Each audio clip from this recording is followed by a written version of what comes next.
श्री गुरुभ्यो नमः। अज्ञानतिमिरान्धस्य ज्ञानाञ्जनशलाकया चक्षुरुन्मीलितं येन तस्मै श्री गुरवे नमः। तस्मै श्री गुरवे नमः।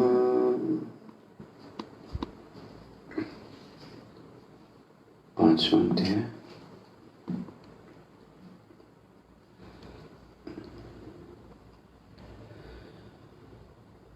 योगयुक्तो विशुद्धात्मा विजितात्मा जितेन्द्रियः सर्वभूतात्मभूतात्मा कुर्वन्नपि न लिप्यते नैव किंचित् करोमीति युक्तो मन्येत तत्त्ववित् पश्यन् शृण्वन् स्पृशन् जिह्रन् अश्नन् गच्छन् स्वपन् श्वसन् प्रलपन् विसृजन् गृह्णन् उन्मीषन् निमिषन्नपि इन्द्रियाणीन्द्रियार्थेषु वर्तन्त इति धारयन् ब्रह्मण्याधाय कर्माणि संगं त्यक्त्वा करोति यः लिप्यते न स पापेन पद्मपत्रमिवाम्भसा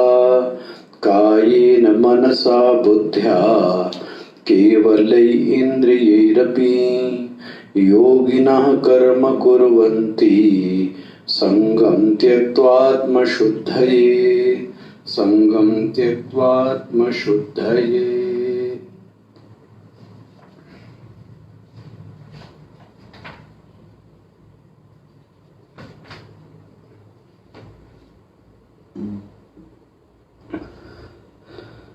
तो योग युक्ता से उस साधक का सफर चालू हुआ, यात्रा प्रारंभ हुई और अंतिम में उसको एक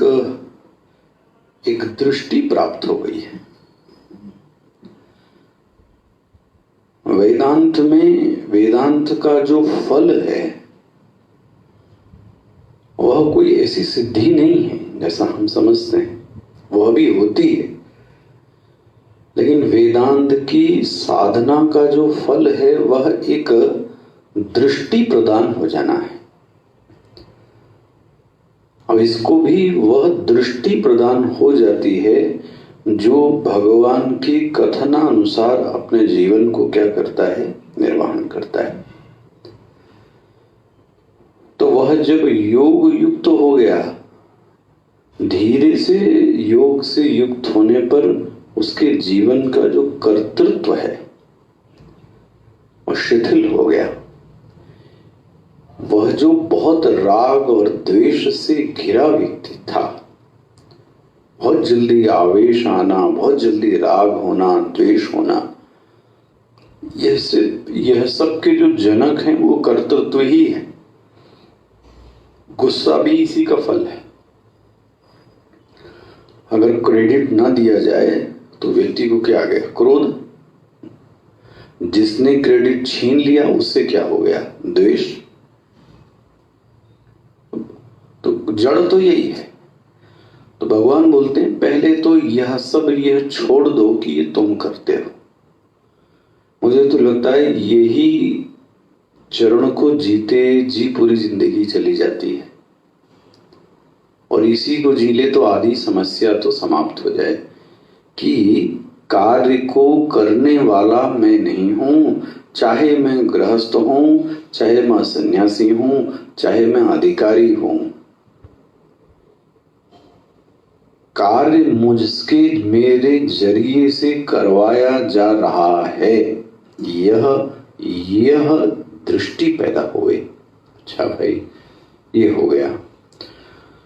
तो योग युक्त विशुद्धात्मा विजितात्मा, जितेंद्रिय, अपनी इंद्रियों को संयमित किया। अब जिसको मैं कह रहा था, यह सिद्धि क्या प्राप्त हुई? सर्वभूतात्म भूतात्मा।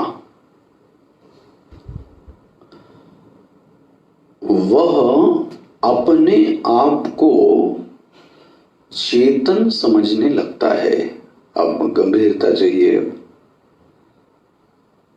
और इसके लिए मैं सबसे पहले कहूंगा ध्यान में बैठने की आवश्यकता है।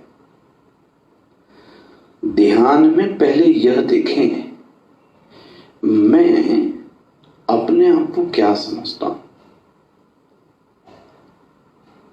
तो आपके मन में प्रश्न आएगा, मैं रवि कुमार हूं, मैं प्रबुद्धानंद हूं, मैं फलाना हूं। उसी समय मन में एक प्रश्न होना चाहिए, यह जो रवि कुमार है, यह प्रबुद्धानंद है, यह जो भी, यह किसका नाम है? तुरंत ही उत्तर मिलेगा, यदि आपने श्रवण अच्छा किया है, उत्तर तुरंत मिलेगा, ये आपका नहीं, ये शरीर का नाम है। ओ हो, ये तो शरीर का नाम है, और शरीर पैदा भी हुआ था और शरीर मरेगा भी। बोले जो इस शरीर के अंदर ओनर है, शरीर का जो मालिक है, वह शरीर से अलग है। नहीं समझ में आया हमारा? ओनर एंड एसेट्स दो अलग अलग चीजें होती। एसेट्स है और उस एसेट का कोई ओनर होता है, जो कि उस एसेट से क्या होता है? अलग होता है। यदि यह घर है तो फिर यह घर घर वाले से अलग होगा। बन गया? आपके पास धन है तो धन से धन वाला व्यक्ति अलग होगा। तो धन तो इदम हुआ, धन तो एसेट्स हुआ। और अच्छा, वेदांत जो लोग सुनते हैं उनको भी सूत्र और दे दें। केनो उपनिषद की श्रुति कहती है, भगवान भाष्यकार ने वहां एक यह तर्क दिया, संघातस्य परार्थत्वात्। जो संघात होता है वह अपने लिए नहीं होता, वह किसी अन्य के लिए ही होता है। ठीक है? संघात मतलब क्या? बहुत सारी चीजों से, अवयवों से मिलाई गई, बनाई गई चीजों को संघात कहते हैं। जैसे कार, तो कार का दरवाजा, कार का हैंडल, कार का ब्रेक, कार का क्लच, कार की गद्दी, सब बोनट, हुक। तो ये तो जो बहुत सारी चीजों से मिलके बनी वो क्या है? कार। लेकिन जिसके लिए यह कार है वो कार से अलग है। इसको बोलते हैं संघातस्य परार्थत्वात्। यदि यह शरीर भी संघात है, पहला तो ये समझना चाहिए कि शरीर संघात है या नहीं। शरीर भी तो बहुत सारी चीजों से मिलकर बना है। इसका मतलब जो चीज मिलकर बनी होती है वह अपने लिए नहीं होती, किसी दूसरे के लिए होती है। तो शरीर भी अपने लिए नहीं है। ले, इसका मतलब इस शरीर का जो मालिक है वो इससे अलग है। तो ध्यान में बैठने पर पहला तो यह एक निष्कर्ष पैदा हो जावे कि मैं चेतन हूं। इस पे खूब ध्यान लगाइए। पहला तो यही है। तो और क्या है सब? फिर ये सब जड़ है। प्रारंभ में यह दो विभाग बने रहते हैं। यह सब जड़ है और मैं कौन हूं? मैं चेतन। और तुम क्यों हो चेतन? मुझे अपनी सत्ता का भी भान है और दूसरे की सत्ता का भी भान है। किताब को इसका भान नहीं है, शरीर को भी इसका भान नहीं रहता, लेकिन मुझे अपना भान है। कौन स्पर्श कर रहा है, मैं किसको स्पर्श कर रहा हूं, यह भी भान है। जहां यह गुण मिले पहले कह लीजिए कि वो चेतन है। स्पष्ट हो गया? तो पहला होना चाहिए कि हम यह सिद्ध कर लें ध्यान में कि हम चेतन हैं। अच्छा भाई, अब दूसरी बात यह सिद्ध होगी कि वह जो चेतन है, हाँ, वह करता नहीं है। तो करता कौन है फिर? देह, मन, इंद्रियां, यही आपस में क्या कर रही हैं? काम कर रही हैं। मैं तो पीछे बैठा हूं, काम करने वाली तो ये, तो क्रेडिट भी इनको देना चाहिए। हम क्यों करें भाई? हम पीछे बैठे हैं संचालक के तौर पर। अच्छा भाई, तो अब यह धीरे से अब आपका एक शब्द वेदांत आपको प्रयोग करेगा कि जो चेतन जिसको तुम कह रहे हो उसको कहा गया तुम अधिष्ठान हो। इंग्लिश में क्या बोलते हैं? सबस्टेटम। मैं अधिष्ठान हूं और यह जो जगत है यह अध्यस्त है। यही दो का विभाग है। जो अध्यस्त है वह सत्य नहीं है। क्यों ना माने? बोले भाई इसमें आपको क्या दिक्कत है? जो अध्यस्त है वह सत्य नहीं, इसलिए नहीं है क्योंकि वह जहां दिखाई दे रहा वहां वो है नहीं। नहीं समझ में?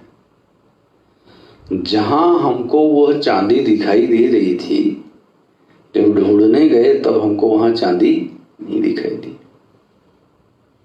और बोले जहां हम सुख सोच रहे थे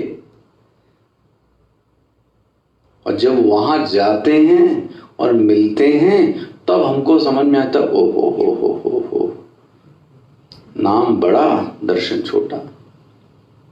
वह चीज मिली नहीं। ये जगत के साथ लगा ही हुआ है। इसलिए कि किसी चीज को मिथ्या कहने के हमारे वेदांत में बहुत सारे तर्क दिए गए, समझाया गया है। वास्तव में ये है नहीं, ऐसा समझे सरल भाषा में। भासित हो रहा है नहीं, एग्जिस्ट नहीं करता। क्यों नहीं एग्जिस्ट करता? आप जैसे ही इंक्वायरी करने चलोगे वो भाग जाएगा। ये झूठी चीज की पहचान ये होती है। इंक्वायरी करोगे वो भागेगा। जगत के साथ जैसे ही जगत का अनुसंधान करने चलेंगे, महाराज जगत आपको मिलेगा ही नहीं कि वहां जगत है, वहां कुछ और मिलेगा।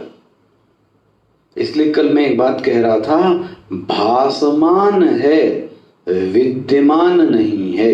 इस बात को खूब गौंठ लीजिए। भासमान है विद्यमान नहीं है।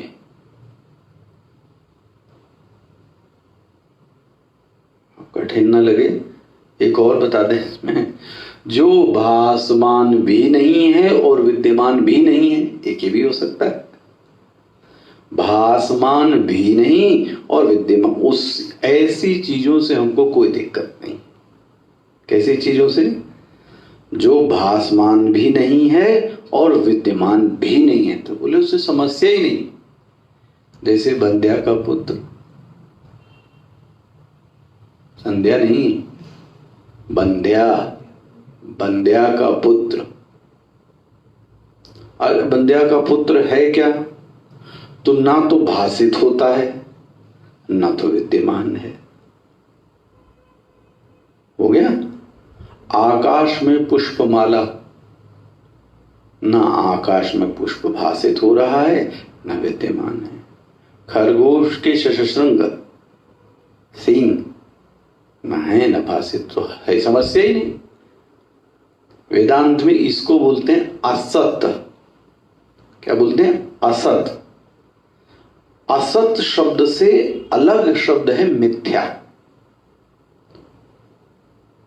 जो भासमान भी नहीं है, जो विद्यमान भी नहीं है, वह असत है। जो भासमान है लेकिन विद्यमान नहीं है, वो मिथ्या।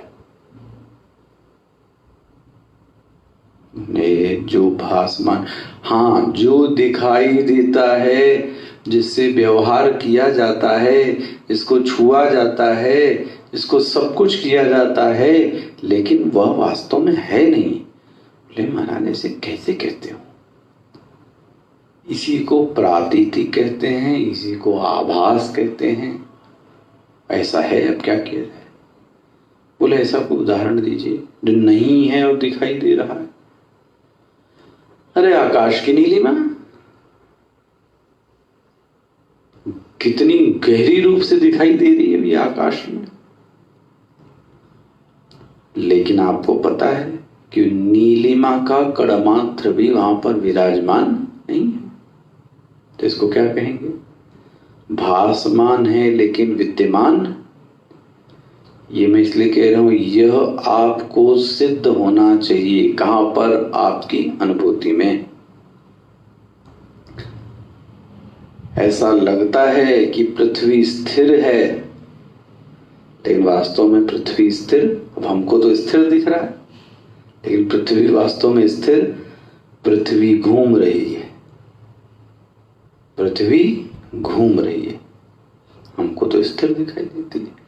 इसलिए जो हमको दिखता है वह सच होवे ऐसा जरूरी नहीं। नहीं, माया जाल है। अरे जादूगर क्या नहीं करता महाराज? अब तो दिखते नहीं है, बचपन में ऐसा देखा।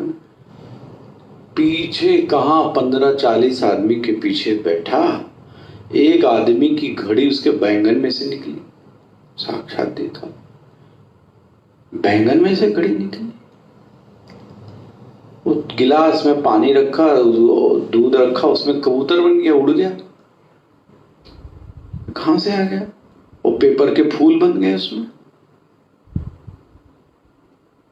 तो हुआ तो कबूतर तो दिखा, सब आंखों का क्या कर दिया उसने? बांध दिया। अब जो वो दिखाएगा वो दिखे। इसी को बोलते हैं बांध देना नेत्र को। इसी शक्ति होती है। फिर वो वही देखेगा जो चाहेगा, आप अपने हिसाब से नहीं देख सकते। यह भी उसकी सिद्धि है। क्या कहा है? तो दिख तो बहुत रहा था, मायावी वो कर रहा था, लेकिन क्या सच है? इसलिए अभी तो आप इतना समझें कि भासमान होने पर भी कोई चीज, भासमान होने पर भी कोई चीज हाँ सच होती है ऐसा आवश्यक नहीं है। इस फोन से भी बता सकते, चलता है। अच्छा भाई, हो गया। तो यह सिद्धि क्या प्राप्त हो गई? सर्वभूतात्म भूतात्मा। अर्जुन, यहां पर तुम पहुंच जाओ। ये क्या है? इसी को मैं बोल रहा हूं, इसको यह एक दृष्टि है। यह दृष्टि अनुभूति है। यह क्या अनुभूति है? यह अपने आप को चेतन पाता है। और चेतन का लक्षण है कि उसमें कोई क्रिया नहीं होती। तो वो कहता है जो ये सब हो रहा है, क्या कि पश्यन शुड़वन स्पृशन जिगरन अष्टन गच्छन स्वपन ससन, ये सब क्या हो रहा है? इंद्रियार्थेषु। यह मैं नहीं कर रहा हूं, ये तो इंद्रियां इंद्रियों में वर्तन कर रही हैं। यह तो इंद्रियां इंद्रियों में वर्तन कर रही हैं। आप थोड़ी ना कुछ कर रहे हो। ये ज्ञानी का है। अब कभी और इसको सुनिएगा, ये शरीर भी तो त्रिगुण है और ये जगत भी कैसा है? त्रिगुण गुणमयी भावैहि ये भी सर्वमिदं जगत। तो त्रिगुण त्रिगुण में वर्तन कर रहे हैं। इंद्रियां इंद्रियों में वर्तन कर रही हैं। सोचो आप, और कुछ नहीं हो रहा है। तो इसलिए अंतिम पंक्ति क्या बोली? इंद्रियाणि इंद्रियार्थेषु, है ना, वर्तन्त इति था, ऐसा उसने देखा। तो अब क्या अंत में क्या निष्पत्ति आ गई? मैं चेतन हूं, मैं अधिष्ठान हूं, मेरे अंदर कोई क्रिया नहीं है। यह जो क्रिया हो रही है, कौन सी क्रिया? पश्यन, श्रवण, स्पर्शन, जो भी दैनिक क्रियाएं हो रही हैं, यह इंद्रियां इंद्रियों में क्या कर रही हैं? वर्तन कर रही हैं। मैं कुछ नहीं कर रहा हूं। ओहो, बोले महाराज आपने बोल तो दिया, बट इतना आसान नहीं है सब देखना। इंद्रियां इंद्रियों में वर्तन कर रही, इसलिए भगवान अर्जुन को कहते हैं चिंता मत करो, ये दृष्टि तुमको भी प्राप्त हो जाएगी। हम सबको प्राप्त हो सकती है दृष्टि। इसलिए भगवान ने कहा चलो दृष्टि कैसे प्राप्त होगी मैं बताता हूं। क्या? एक काम करो, अब देखो उस साधना बताते हैं। क्या करो? देखो नेक्स्ट आपका 10वां, ब्रह्मणि आधाय कर्माणि, ये इसके 2 हिस्से कर लीजिए। संगम त्यक्त्वा करोति, जीवन में ये ऐसे हमको जीवन जीना है, ऐसे जीवन जीना। उसके 2 हिस्से कर दिए, डू एंड डोंट। यह करना है और यह नहीं करना है। तो क्या बोलते हैं? ब्रह्मणि, यहां ब्रह्मणि का अर्थ ब्रह्म नहीं है, ध्यान रख लेना। भाष्यकार ने भी बड़ा स्पष्ट दिया है, ब्रह्मणि मतलब ईश्वरे। ब्रह्मणि मतलब ईश्वरे, इष्ट देवे, जो भी आपका इष्ट देव है, जो भी आपका भगवान है, उसके लिए कर्म करो। आदाय मतलब उसको देकर कर्माणि, मतलब जीवन के समस्त कर्म अपने इष्ट देव को समर्पित कर दो। माता जी को कर दो, भगवान को कर दो, भोलेनाथ को कर दो। जो अच्छा देखो आप, बहुत सुंदर है भगवान। क्या इसको बोलते हैं? पूर्वाग्रह नहीं। भगवान ने ये नहीं बोला कि मुझको दे दो, अपना नाम भी नहीं दिया कृष्ण का। ईश्वर शब्द का अर्थ जो आपका इष्ट देव होवे। कोई आग्रह नहीं है कि राम होए, कृष्ण होए, शिव होए, दुर्गा होए, कुछ नहीं आग्रह। देखो आप, क्या निराग्रही ग्रंथ है। सोचो आप, भगवान ही बोल रहे हैं, बट भगवान ने अपना नाम नहीं लिया। एक बहुत बड़ी चीज है।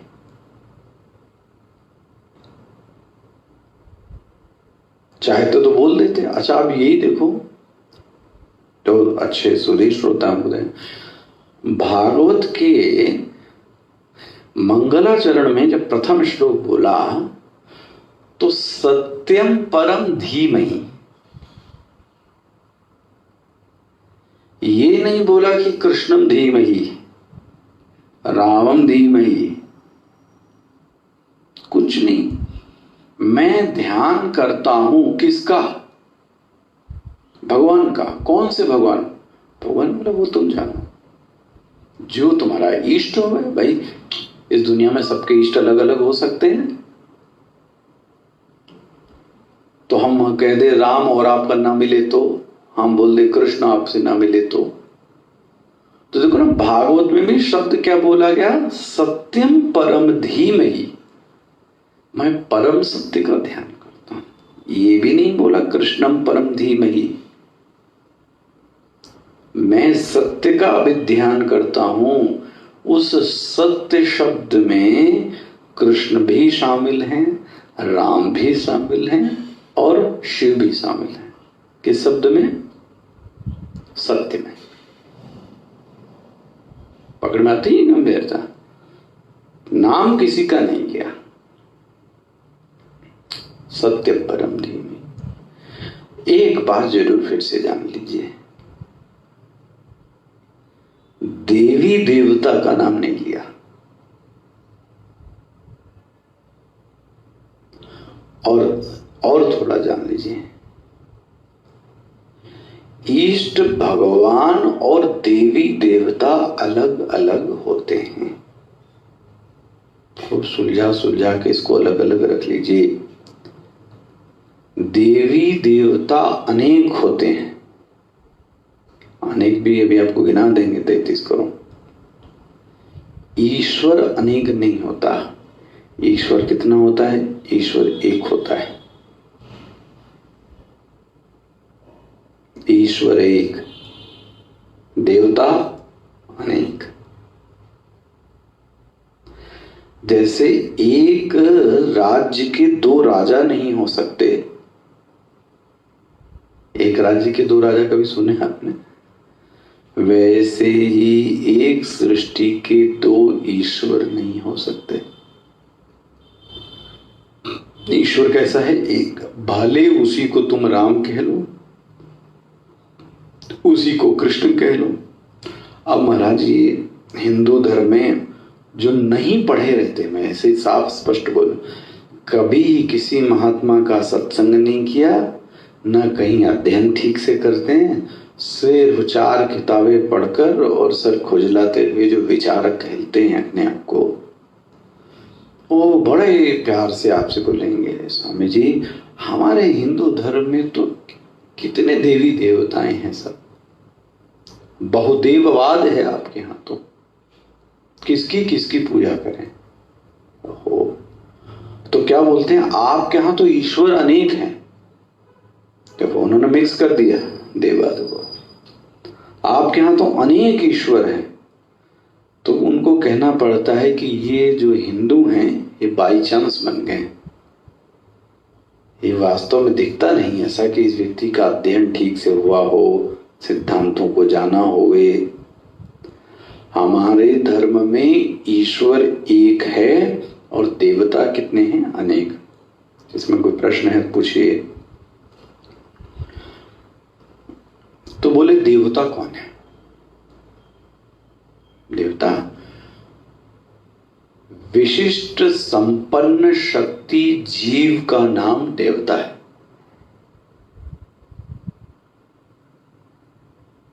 क्या कहा जाएगा? विशिष्ट संपन्न शक्ति, विशिष्ट शक्ति संपन्न जीव का नाम देवता है। देवता भी एक प्रकार के जीव हैं। इंद्र की हालत देखते हैं आप, जो बहुत अच्छा कर्म करता है जबरदस्त, उसको भगवान सृष्टि का क्या बना देते हैं? इंद्र, वरुण, यहां तक कि आपसे कहूं ब्रह्मा भी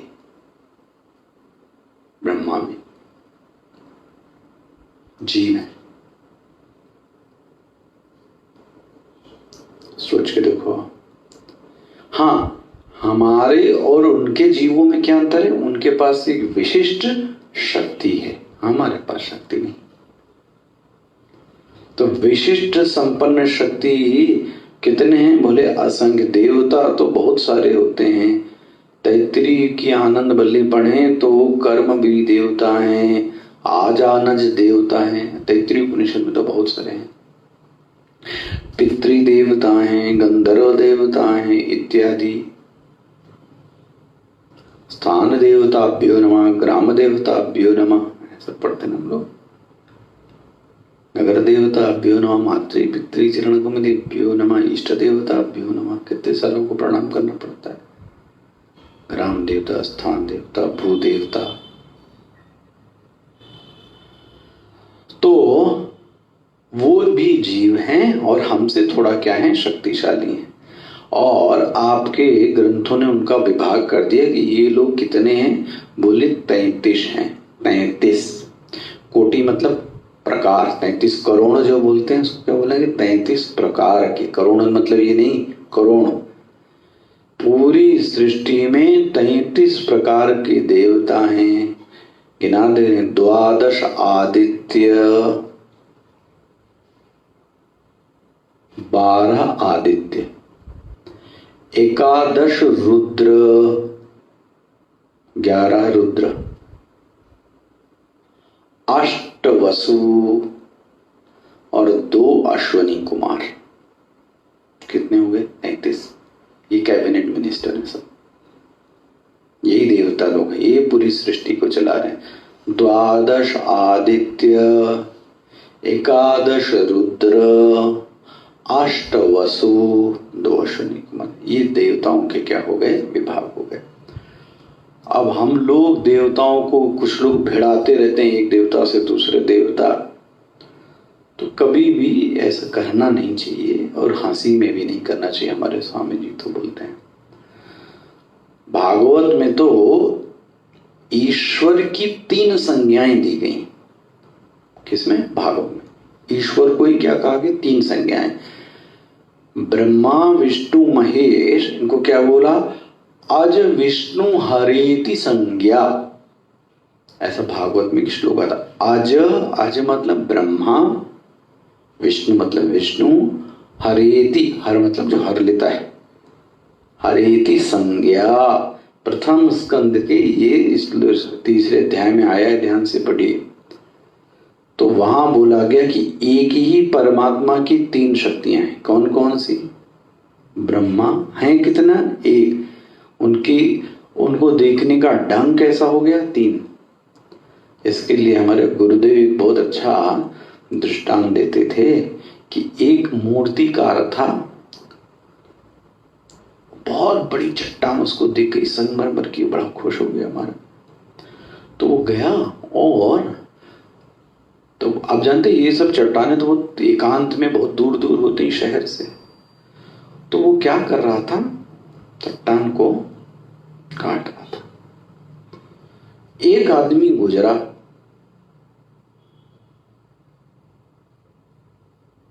तो देखो उसने देखा, अरे ये आदमी तो कुछ बना रहा है। तो बनाने की दृष्टि से वो मूर्तिकार को क्या कहेगा?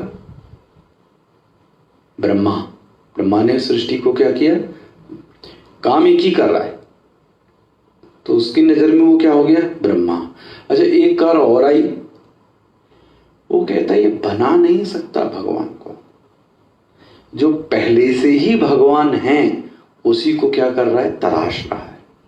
पहले से ही जो चीज आकार, तो उसकी नजर में ये क्या हो गया? विष्णु। तीसरा है, वो क्या कहता है? क्या तोड़ रहा है सब? तो उसकी नजर में क्या हो गया? ये शिव। अच्छा, वो क्रिया कितनी कर रहा था? 1।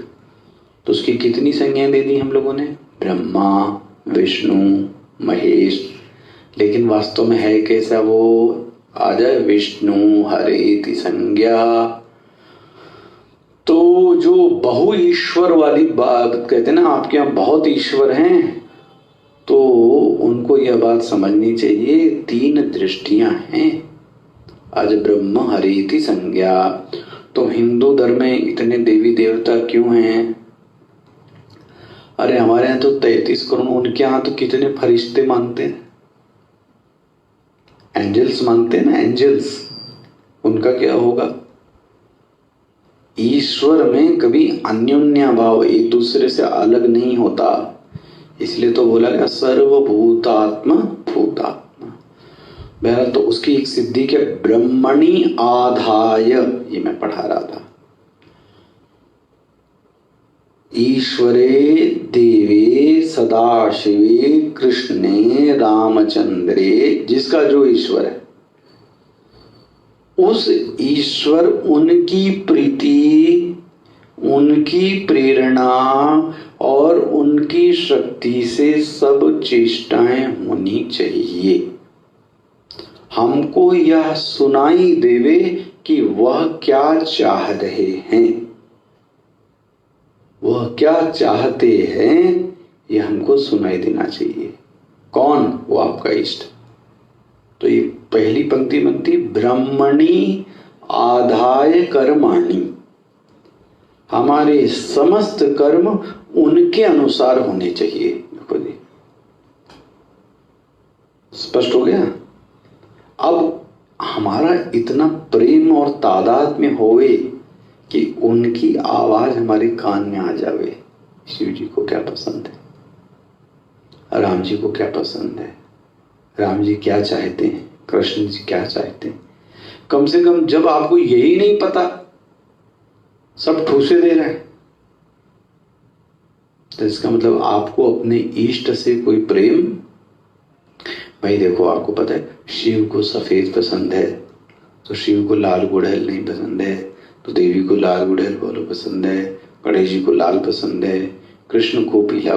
तो आप जब ईश्वर से प्रेम करेंगे तो ये सब आपको धीरे धीरे समझ में आएगा। और ये तो बड़ी स्थूल बात हुई, वह हमसे क्या कर्म करवाना चाहते हैं, यह बात हमको समझ में आनी चाहिए। तो हमारे समस्त कर्म किसके लिए अर्पित हो जाने चाहिए, उस ईश्वर, उस इष्ट के लिए। हो गया। सदैव ये याद रखें, उसी को ध्यान में रख के कह रहा हूं, उसी ने कहा है इसलिए कर रहा हूं। तो पहला अंश पूरा हो जाएगा ये, ब्रह्मणि आधाय कर्माणि। दूसरा, संगम त्यक्त्वा करोति यः, वह कर्म के संग को छोड़ देता है। क्या बना, संगम त्यक्त्वा। अब कर्म का संग मतलब क्या हुआ, ये कैसे जीवन जिएंगे। कर्म का संग मतलब क्या हुआ, ये विचारणीय विषय। फल तो आता ही समझ में, और सोचो दैनिक जीवन में कैसे जिए, इस पर चर्चा कल करेंगे। समर्पण तो कर चुका पहले,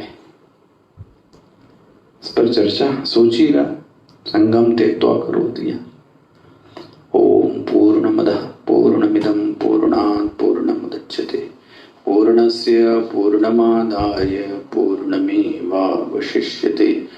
ओम शांति शांति शांति। हरि ओम। श्री गुरुभ्यो